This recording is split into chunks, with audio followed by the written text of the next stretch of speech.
Assalamualaikum warahmatullahi wabarakatuh. Perkenalkan, nama saya Mary Lestari, mahasiswa Universitas Islam Nahdlatul Ulama Jepara, Prodi Pendidikan Agama Islam. Di sini saya membuat video untuk tugas UAS Ulumul Quran yang diampu oleh Bu Azah Nur Laila. Oke, di sini saya mengambil tema ayat muhkamat dan mutasyabihat. Nah, apa sih ayat muhkamat dan mutasyabihat itu?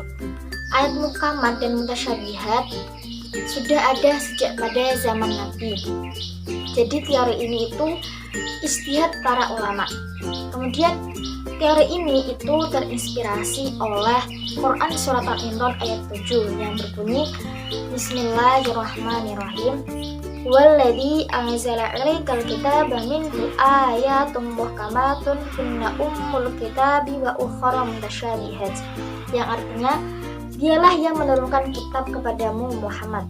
Di antara ada ayat-ayat yang muhkamat, itulah pokok-pokok kitab, dan yang lain mutasyabihat.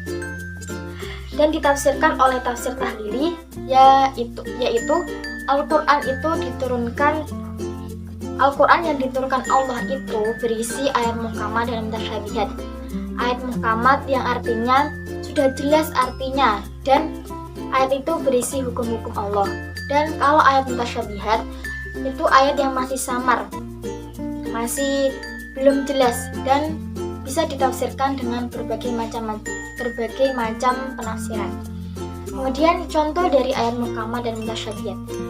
Contoh dari ayat mutasyabihat yaitu ada penggalan ayat yang berbunyi Ar-Rahmanu 'alal 'arsy istawa, yang diartikan secara letterlek bahwa Allah itu berada di arsy atau di singgasana. Jadi jika diartikan dengan naluri manusia bahwa Allah itu duduk di atas arsy, jadi Allah itu berkeadaan dan berwaktu. Namun sebenarnya itu tidak. Itu bisa diartikan berbagai penafsiran. Jadi tidak bisa diartikan secara tekstual. Kemudian contoh dari ayat muhkamat yaitu penggalan ayat Waqimus sholata wa atuz zakah, yang artinya didirikanlah sholat dan tunaikanlah zakat. Jadi perintah sholat dan zakat sudah jelas pada ayat Al-Quran. Jadi perintah sholat dan zakat itu sudah ada di Al-Quran, sudah jelas gitu. Kemudian definisi perbedaan dari ayat muhkamat dan mutasyabihat sudah ada di pengertian di depan, yaitu bahwa ayat mutasyabihat itu ayat-ayat yang masih samar, kalau ayat muhkamat itu ayat-ayat yang sudah jelas gitu. Kemudian bagaimana sikap para ulama tentang hal tersebut? Ada dua pendapat tentang hal itu. Yang pertama yaitu baik ayat muhkamat dan mutasyabihat bisa dipahami dengan baik dan jelas. Kemudian pendapat yang kedua, ayat mutasyabihat tidak bisa dipahami dengan naluri burhani manusia, yaitu yang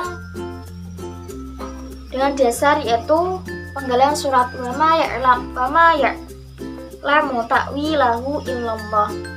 Hu ta'wilahu, ayat dhamir hu di sini itu kembali ke wa ukhra mutasyabihat.